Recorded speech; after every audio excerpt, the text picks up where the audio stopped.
The Horcrux Hunt by Keysie, Chapter 1, New Year's Eve, 1978. Regulus is self-aware enough to acknowledge that he is inherently a selfish man. There are very few that would argue with that statement, and even then, it would only be to remark that he is closer to a boy than a man. He'd grown up in an environment, in a family, where everything you did for yourself, to better your standing, to improve your experience. Selflessness is not a black trait. Sirius was an outcast long before the hat had shouted, "Gryffindor." If Regulus had a younger sibling himself, maybe he too would have learned to put others first, to care for someone without reservedness or the expectation that the care you give will benefit you in the end. Or maybe he wouldn't. He'll never know, and it is not something he wishes to dwell on. In a world of billions, he cares for just two beings. He cares for Sirius despite himself. In spite of himself, he certainly doesn't want to, but he does regardless, and that is the truth of the matter. Not enough not to raise his wand against him, not enough not to kill him should his hand be forced. They're in a war, fighting on opposite sides, after all, but enough that Regulus knows Sirius's death would feel like a waste. And maybe, in the cold, dark, dead of night, in some forgotten, dusty corner of his chest, it would feel a little like a loss. He cares for Creature enough to want to protect him from death, but not enough to protect him from pain. Not if it has its uses. They are master and servant, undeniably, but that as a concept is only surface level. The intricacies of their relationship run far deeper, into the much murkier waters that rise up off the stony seabed of Regulus's childhood. Creature has always loved him, in his own way, but it is a love born out of his hatred for Sirius, against whom Regulus is the perfect son, the perfect master. Everything always comes back to Sirius. In the end, it took him leaving for Regulus to realize the truth of his relationship with his parents. He is not their son, he is their heir. Everything you do for yourself, to better your standing, to improve your experience. It applies to children too. In the Black family, Sirius had told him so, but Regulus had been blinded, incapable of seeing reason. Most of Sirius's beliefs were wrong, so why wouldn't this one be, too? He pulls his gaze from the flames dancing merrily in the fireplace and looks up to the clock that hangs high on the wall of one of 12 Grimmauld Place's smaller parlor rooms. It is midnight, officially New Year's Day, and Creature is yet to return. Regulus ignores the temptation to call him back. He has faith in house elf magic and in Creature's loyalty to him, and he is more than a little reluctant to incur Voldemort's wrath. It would not do to show his cards so early on.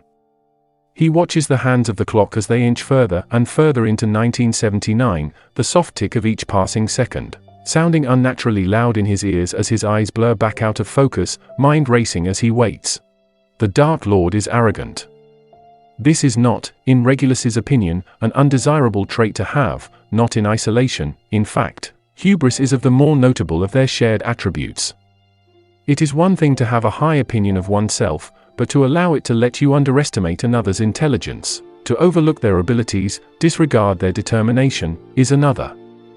And one day, Regulus has come to realize, it will get the Dark Lord killed. He has heard him pridefully boast of his immortality. References scattered here and there that the Dark Lord must assume are slick and subtle, and far above the comprehension of his loyal but uninspired followers. And yet, despite the fact he has missed many a Death Eater meeting in the nearly 2 years since he had joined their ranks the night of his 16th birthday, on account of his status as a Hogwarts student, Regulus has figured it out. He is intelligent, had spent the majority of his childhood reading the horrors detailed in the books in the Black family library, and has a more than healthy interest in the dark arts.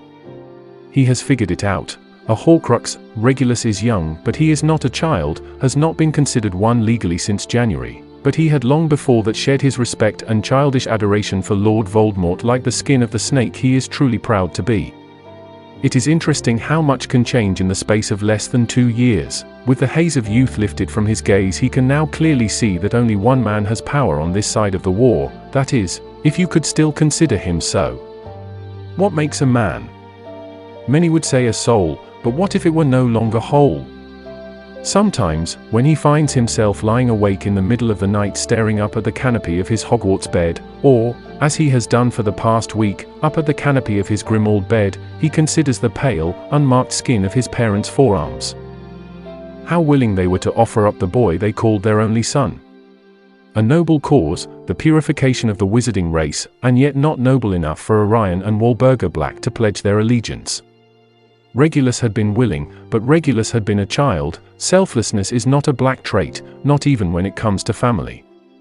In the beginning it had been exactly what Regulus had expected, what he had dreamed of: lively political debates about the rightful place of mudbloods and half-breed, the discrimination faced by the Sacred 28 of which he was proud to be a part of, and the need to end the Muggle agenda that was plaguing society. He'd been on 2 Death Eater missions in those first few months, to retrieve important historical documents or priceless artifacts that had been stolen or hidden by the undeserving. One of the documents had especially appealed to him, a rare text from the 14th century that studied elemental magic and how it could be harnessed, and he had looked forward to the opportunity to review it. The opportunity never came. It wasn't until his 3rd mission that he realized it never would. They had been sent to retrieve something. Whatever it was, he was never told, and nor were the 2 that led their group, and Regulus had returned home from that spring night shaking, nauseous, disgusted. They hadn't managed to collect what they came for, but despite this, the mission had been loudly and raucously declared a success by his fellow Death Eaters.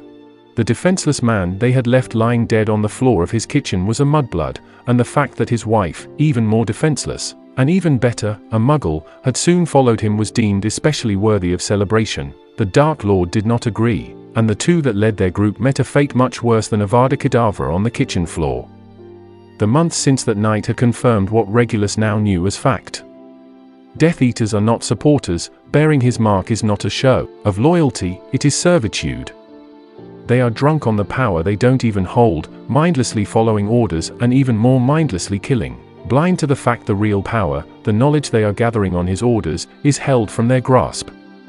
This was not a political campaign that took no prisoners. This was one wizard's perverted quest for power, wrapped neatly up in an agenda he chose purposefully, meticulously, to spearhead so that he could reap the rewards of having supporters with societal standing and deep pockets. It is not befitting of a Black, it is not befitting of Regulus, and he will have no further part in it. Even if that epiphany had not been forthcoming, he knows, irrefutably, that the moment he reached the end of that dark and twisted path lit by the crumbs that fell directly from the Dark Lord's mouth, the second he saw where the months-long trail paved from hints and threats and jibes led to, he would be exactly where he is now. Alone, disillusioned, plotting. Because a Horcrux is not just dark magic, it is the mark of a man depraved. The echoing chime of the hour hand on 2 nearly completely conceals the sound of apparition as, finally, creature returns, landing heavily on the carpeted floor at Regulus's feet. He is shaking, borderline convulsing, and his mutterings are nonsensical and muddled, his large, glassy eyes rolling back into his head. Something clenches somewhere deep and unfamiliar within Regulus's chest, and his wand is out, spells upon spells whispering from his mouth before his brain has even begun to process them, warming spells, drying spells, soothing spells, every rudimentary healing spell he knows. He is shaking so hard he has to take several deep breaths before he can hold his wand arm steady enough for them to have any effect. Eventually, it may have been minutes, it may have been hours, creature settles asleep and alive. Whatever ordeal Regulus had signed him up for, gambling with his life for the sake of something much larger than the both of them, does not seem to have been fatal. The flood of relief this fact fills him with is driven solely by another confirmation of Regulus's earlier assertion. The Dark Lord's arrogance is destructive. Whatever defense he has put in place to protect the vessel-containing part of his damaged soul is too easily survivable, and that in itself is a mistake. There is no other reason to be so relieved, not unless he wants to re-examine his feelings, and so he tells himself that, and he believes it. Regulus had watched for an opportunity, biding his time waiting for the right moment to make his move for 3 months following his Horcrux revelation earlier that year. The opportunity finally presented itself at November's meeting where, surrounded by the opulence of the Knot Mansion's formal dining room, the Dark Lord had requested a house elf be lent to him for an evening. Regulus had waited a few seconds, letting the unease settle across the room. The rich and the reluctant do not lend out their slaves, and Lord Voldemort can never truly be trusted with a life, then volunteered creature, claiming it to be a great honor. The Dark Lord was pleased, Regulus even more so. A borrowed house elf is only as loyal as his master, after all. He cares for creature enough to want to protect him from death, but not enough to protect him from pain. Not if it has its uses. The Dark Lord had sent word on Christmas Day, informing Regulus that he would require creature's services on the eve of the new year. Gone was the little doubt left in his mind that had whispered in his ear late at night for weeks, worrying that he had reached the wrong conclusion on the importance of whatever task was planned. New Year's Eve was far too significant a date for this to be a run-of-the-mill task, even for Lord Voldemort and his apparent flair for the dramatics, and so he had given creature his orders, pitting his life on the precarious edge that was built entirely from Regulus's understanding of house elf magic. Do as he says, and when the final task is complete and he has left you alone, return to me. And it had worked. Regulus had no doubt in his mind that Voldemort had not intended for creature to survive the night, had anticipated it in fact. And in the end, creature had only needed a few hours rest to recover before he woke, seemingly physically fine, though there was something frantic and eerie reflected in his eyes. As Regulus listened to him detail the seaside cave, the water, the basin filled with green potion, the locket, the madness, his earlier realization itches at the back of his mind. Retrieving the Horcrux will not be easy, but it will be survivable. Why is it survivable? It is not a thought that can be ignored, but it is not one to be tackled until he has the locket in his possession, and so he puts it to one side, for now, as he settles into his bed, staring up at the canopy of the dark, oppressive room. Regulus realizes he has less than a week before he boards the train bound for Hogwarts on Sunday. He needs rest, desperately, so that tomorrow he can focus on making and executing his plan to retrieve and destroy the Horcrux. It would seem that, for the first time in his short life, Regulus Black is going to the seaside. January 1979. He doesn't remember much. It feels like a small mercy. The little he can recall is painful, physically and mentally, like 1,000 knives tearing through his skin from somewhere deep within him, slicing and shredding him from the inside out. The ominous glow of the green-tinged potion haunts him, such a little thing, an odd detail for his brain to focus on, but every time the memory flashes in his mind, the little he has been able to keep down comes straight back up again. Regulus had given creature a day to recover, and then, on the night of the second day of the year, they had gone for the locket. And they had succeeded, lives intact.